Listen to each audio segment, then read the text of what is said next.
Get my 6. What's up, everybody? Welcome back to the most awesomest homesteading channel on the entire internet that has absolutely nothing to do with homesteading. Homesteading off the grid. So, I'm walking around today. I just finished my workout. Going up some new trails I made last year for my son's motorcycle, and plus to allow me to easier get into every part of the property while we're looking for him, her, it, or they. And what an amazing capture we had less than a week ago. Did you see that video where we actually got amazing Bigfoot Sasquatch footage?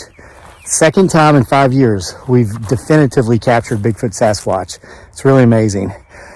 So I will be going back to that very location very soon to try to get some more footage of him, her, it, or they.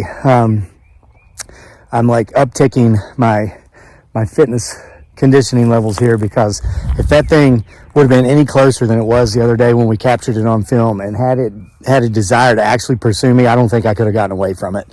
That was probably the closest I've ever been to a potential Bigfoot Sasquatch in my life. So it was only half the distance away from me as the one we captured on film in October of 2019. So with that said, I'm going around, I'm looking at, that's not a tree knock. I have a distant neighbor somewhere doing some work. However, I've found when I split firewood that oftentimes the creatures will respond back with tree knocks. So we might capture some tree knocks on video here. And since I'm quite a distance away from the individual doing that work, we might get very close to another one here on the property. So bear with me, continue to get my 6. That's a new trail, just made it last year. Isn't it neat? So I want to give you some advice. Some advice to everybody, women and children, men of all ages. And then I've got some specific advice for Gen Zers and young millennials, and then some advice for Gen Xers and boomers. I live streamed yesterday on our Facebook page, Sick Twisted Humor, which just now hit 800,000 followers. So thank you if you're one of those people. But it's great life advice, and it was people responded so well to it, I kind of wanted to come here on YouTube and share it. But let me point something out to you first. You see this tree? This is a non-fruiting Bradford pear. And there's a couple behind me that are still in blossom. Yeah, you can see like the white flowers. This is an invasive species, and just recently the state of South Carolina has banned those trees. They banned them from selling them, and you're not supposed to be planting them anywhere. A lot of you are outdoorsy type people. You're good stewards of your land like we are, and you're aware of the dangers. For those of you who are not, look at that farm across the road. Isn't it beautiful? I mean, there's only like 4 or 5 months out of the year when you can see any of our neighbors out here because the properties are so big and so spread. But it's actually not a bad thing. Oh, there's some more of those Bradford pears, non-fruiting. So they're an invasive species. That's my house down there, way down there. Then they're starting to take over. The yuppies liked them because they grew fast. They mature in like 15 years. So you know all those cookie cutter subdivisions, when the World War II generation died off, the boomers inherited the land. They sold it as quick as they could to get the money. And then Gen Xers moved into these subdivisions where they're putting up these houses. Most of them look the same. They would plant these Bradford pears because they grew quickly. So they wanted to have that mature look about their property. Well, now there's a similar problem with these Bradford pears as there is with bamboo. They've taken over. We've never planted a Bradford pear on our property. We never intended to. They're a genetically engineered tree. They're not a natural tree. They break easily because they fork off at the same place when they do start forking. Trees actually will offset their weight as they grow by forking sporadically throughout the trunk. There's a hawk screaming back there. That way, so if the tree starts to get a little heavy lopsided this way, it'll grow a fork out this way to kind of weigh it back. Bradford pears don't know to do that because they're genetically engineered. So they'll fork all at one spot, and then the tree will break anytime there's high wind or when a particular limb gets too heavy. So But the worst thing about them, and this is what we're seeing now, is why South Carolina has banned them. They absorb, they're very greedy trees. They'll suck up all the nutrients from the soil, depriving all the native trees, like this eastern red cedar. There's a white pine that came up on its own. We never planted this. It's about 8 feet tall. It'll kill everything around it. We've got oodles of googles of blackberries up here in this meadow every year. This meadow that's becoming a forest. Well, these Bradford pears will kill all this stuff. So the state of Virginia hasn't outlawed them yet, but what they want us to do is mark them, like with engineering tape, report how many we have so they can keep an accurate count, and then go back through and eliminate them, take them out. Aren't those maple buds beautiful back here? Everything is starting to come back to life. So I counted this morning before I started recording. We have 16 Bradford pears just on our meadow. And again, we've never planted any of them. They have a beautiful blossom in the spring. So do a lot of the native trees. So that's on my list now. The list is very long, but I will be taking out these Bradford pears. Because we have an abundance of wildlife back here in this meadow. Rabbits, like you haven't seen, foxes, hawks, potentially Bigfoot Sasquatches. Keep getting my 6. So just an FYI, I wanted to give you that update. Now, here comes the life advice I was talking about. I've been seeing here the last couple of weeks that the United States is no longer happy people. They rank countries based upon the happiness of the people in their society. And for the first time ever, I think since this statistic is being kept, I think it goes back to the 1960s, the U.S. isn't even in the top 20. We're now ranked 23. And it's mostly because of the sentiment from the younger people, the millennials. So, some strange... this is totally Bigfoot Sasquatch territory. Of course, we know that, don't we? We've known that for years. So, I wanted to know the reason. I want to understand why is it these Gen Zers are so upset. We always hear them complaining. So I'm looking around. So I hear that guy banging. I'm looking around to see if I see anything trying to creep up on him. Give you a view too. See, we're at the top of the hill, so that banging sounds like it's a lot closer than it is. It's really considerably far away, about half a mile, but noise travels out here in the country where there's not a lot of artificial noise. So I'll just pan around. You watch behind me, see if anything comes creeping over these hills to answer what they might be deeming as tree knocks. So basically, Gen Z they're kind of like upset and depressed and disenfranchised because, and I can understand where they're coming from. One of the biggest things is that when a very large portion of their generation was coming of age, just a few years back, we were in the throes of COVID. So here you had all these young people who were excited to go off to college. They were excited to go to work if they had something they already knew they wanted to do. A lot of them were excited to go off to the military. Then we had lockdowns. For 2 years, basically, the world shut down. And for 9 months, most of the businesses shut down. If they weren't essential businesses, people were told to stay home. We didn't have that big of a problem out here because, I mean, we have a 6-acre backyard to play in. And we would still go into town, but we'd wear our masks. We'd go for our walks. Everything was closed. We kind of felt like last man on earth. That was like the setting. You remember it. I'm not telling you something you don't know. Well, a lot of Gen Zers got depressed because of this. And then, of course, number 2, there's the economy. This has been a problem with them for a while because of the fact that housing prices, okay, a lot of new home buyers can't afford the houses because the prices have gone up so much, which is crazy because interest rates have gone up. And historically, there's been an inverse relationship with that. When it's harder to borrow money because interest rates are higher, typically prices in real estate will come down because it's a supply versus demand thing. But they just kept going up.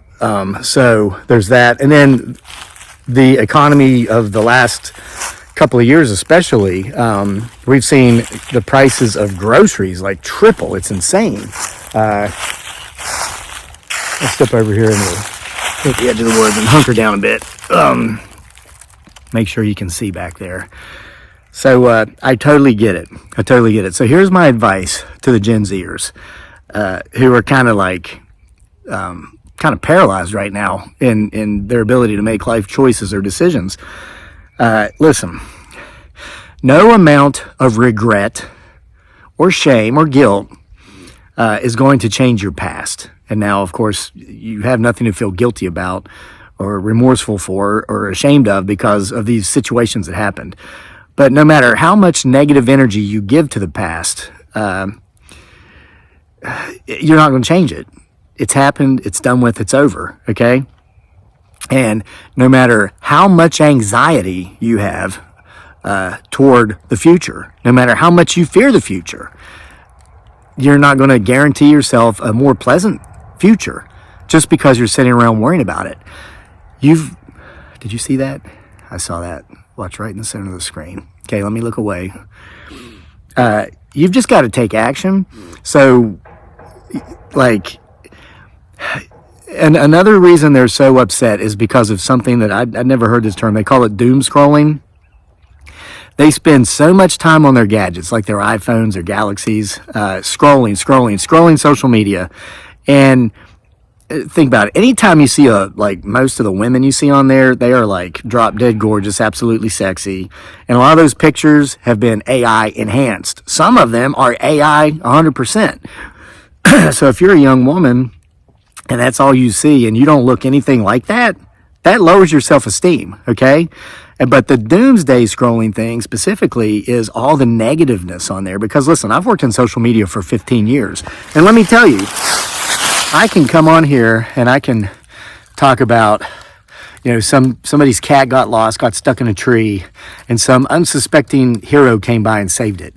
Nobody's going to click on that. And so I'm not going to make any money. But if I happen to be somewhere where I capture a street fight, let's say somebody just assaults somebody, and let's say, especially if the person that's assaulted is a person of color, man, I put that on film, put that on there, it's going to go viral, and I'm going to make a ton of money. Or if I claim the person that was attacked maybe he was attacked because he was gay or transgender or something, man, it's going to blow up like crazy. This is where the money is in social media and media right now, so that's why you see so much of that stuff. So they'll pass over a gazillion positive, happy ending stories of maybe, some old boys are harassing a black guy and another old boy steps in and says, hey, you guys get the hell out of here. You're going to have to go through me to get to him. And he saves the day. You'll never see that. You see somebody stepping in on the behalf of somebody with an alternative lifestyle and stops an altercation. You'll never see that because that doesn't get the clicks. So it's all negative, pessimistic, doom and gloom. The world's a cold, dark, terrible place. You'd have to be, bringing children into the world is an act of child abuse, like total negative Nelly, negative Ned type mentality. So these Gen Zers are scrolling, and they're seeing this and they're reading this, and it just makes them feel bad and it makes them feel like the world's terrible. Listen, put your phone down, turn it off, leave it in the house, and go outside and play. I worked out here for 30 minutes this morning. I did like a circuit workout. I do a 1/4-mile sprint for me, and then do different weight exercises, push-ups, flutter kicks. I did this for 30 minutes. I kicked my own ass. When I was done with this, I couldn't breathe. I had to walk around. I walked around for 15 minutes before I picked the phone up to start recording. I feel great. I know there's terrible things going on in the world right now, but right here where I am and with me, I feel wonderful because I came outside today and I played. I exercised. I got a little bit better than I was yesterday. That's the answer. Stop sitting around saying, oh my gosh, I couldn't go to UNC or UVA because of COVID and everything shut down. And hey, that's in the past. No matter how much you go back and focus on those bad things that none of us enjoyed happening, you're not going to change those things. They happen. And you cannot fear for your future or have anxiety about it because that's not going to guarantee you a more pleasant future. You just need to get up, go out, get busy. Okay? Go out, get some fresh air, get some clean air, go for a walk. And the world's open again. Everybody's hiring. Hey man, go to the military. 3 huts and a cot, place to sleep, you won't even have rent. It's like you're still at mom and dad's, but well, you'll just be expected to do a little more. So anyway, there's that. And now let's get to the Gen Xers and the boomers. Okay. According to this study, we're a little happier than the younger generations, especially the boomers. And this is accredited to mostly because we're already kind of established, at least most of us, especially the boomers. A lot of boomers are retired. So you've put in your giving up 30 or 40 of the best years of your life to make some corporate entity rich. You're done with that. Something I never understood. But anyway, to each his own. You know, you're enjoying your grandkids if you have them. You're traveling, you're vacationing. You've got a pension, Social Security, retirement. Your investments and savings are paying dividends or interest or whatever. So you don't have quite as much to worry about financially as, Gen Zers and younger millennials. However, a problem facing Gen Xers, believe it or not. I'm 50 right now, and this is going to sound a little bit vain, and I don't mean it to, but you have no idea how often when my wife and I are out, and we're talking to maybe somebody that's like my age, man or woman, after they leave, I look at my wife and I'm like, do I look as old as them? And she's like, oh my God, no. They look like they're 60 and you look like you're 40. So there's that. But boomers especially, when we got back from the Philippines here just a few weeks ago, and we're taking our walks in town in Charlottesville. And Charlottesville is a healthy place. It's like a fitness hub. You go into town, you'll see dozens of people jogging, running, walking, cycling. It's a very healthy town. See a lot of retirees that are in better shape than me, and I can't keep up with them. I've worked out with some of these folks at the YMCA. Gone around with them, made a new friend just a couple of years ago. 74-year-old man who's run 40 miles a week for the last 30 years. It's amazing. However, there are so many that we noticed, so many people over 50, not 60, not 70, but over 50, who had problems with mobility. That's a big thing among the aging population in the U.S. So many people in our society, especially the middle class, the upper middle class, not so much the wealthy, because I'll get to it. But the middle class and the upper middle class were focused so much on making their lives more comfortable that they just stopped moving. It's like, okay, so instead of mowing my own yard, I'm going to pay somebody to do that. And that makes sense a lot of times, because if you can pay somebody $50 to mow your yard, and in that same amount of time go out and do what it is that you do and earn $100, you're better off to pay somebody that $50 to mow your own yard, because you're netting $50 positive over that. But if you're just sitting there drinking a beer, watching that guy mow your grass, you might want to maybe start mowing your own grass. Because the important thing here is, and what I'm getting at, is our generation and the boomers at some point stopped moving to the degree that we used to move. And you know how they say use it or lose it? Well, a lot of folks have lost and are quickly losing their ability to simply move. Literally, think about this. If you're over 60, I'm going to ask you a question. How difficult is it for you to put on your socks and then tie your shoes?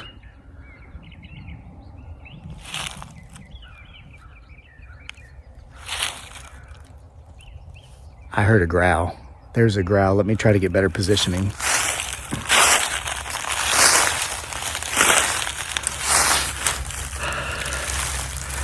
Listen, putting on your socks and tying your shoes isn't supposed to be hard. And you say, oh, you don't know, you're still young, you're 50, you're talking about being old. You're not old yet. I'm 70. And it's, hey, I have a friend who's 74 who runs 40 miles a week, and he has for the last 30 years. He has no problem putting on his socks, bending over, tying his shoes. He never stopped moving. He's fit. He's active. He moves like he's in his 30s. So it is about activity level. And that's something that is becoming a serious issue for older Americans. So here's my advice. Same advice I gave the Gen Zers who are depressed, sitting around in their room, doom scrolling on their phone, worrying about their futures. Go outside and play.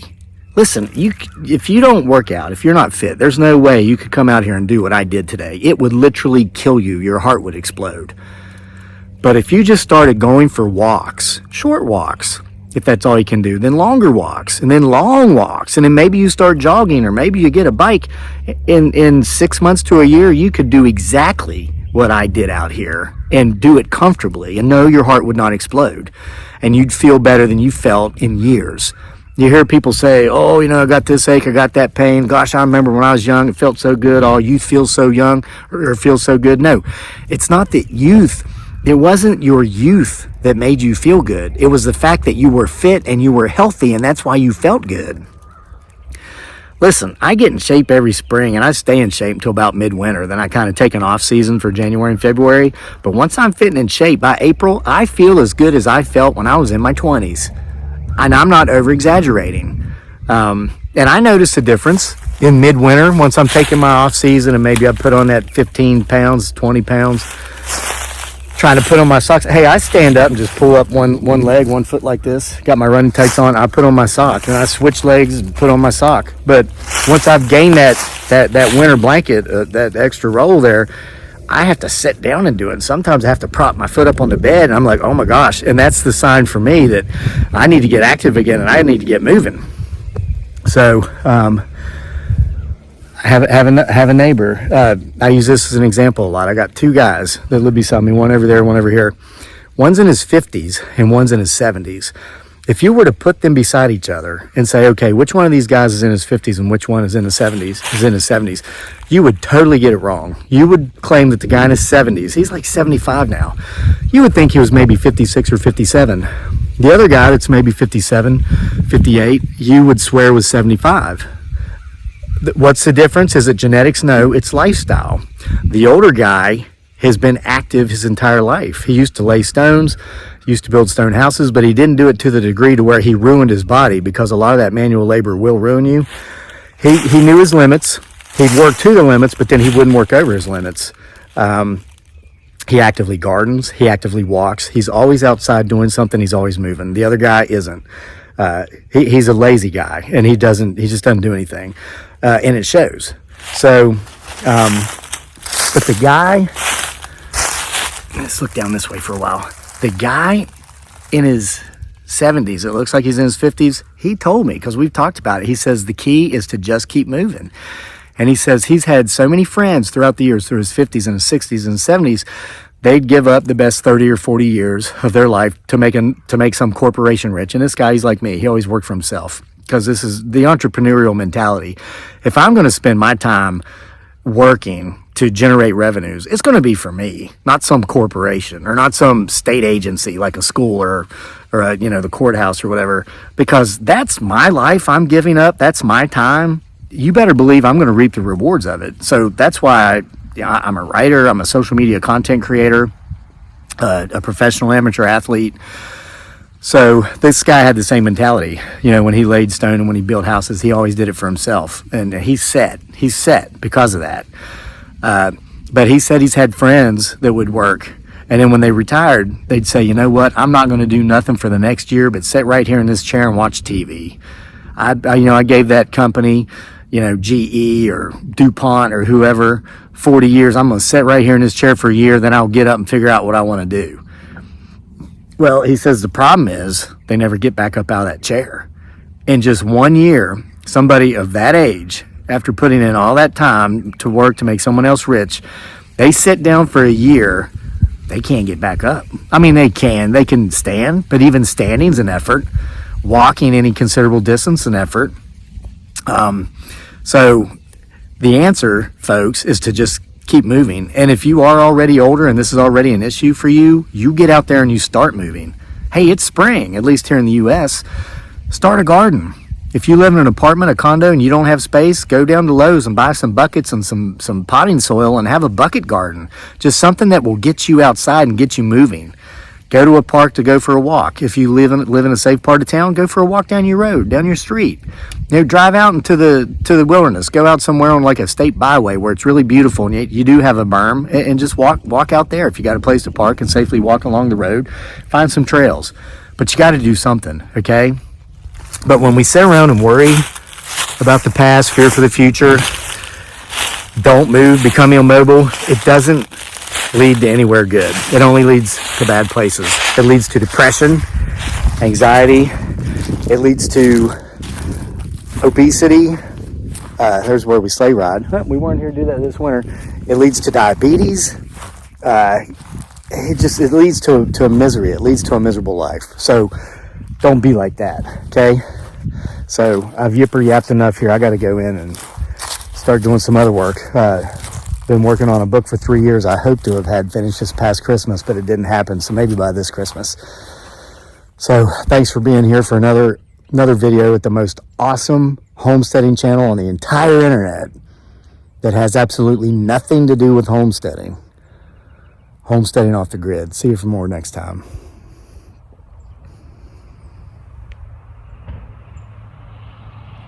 That was a tree knock.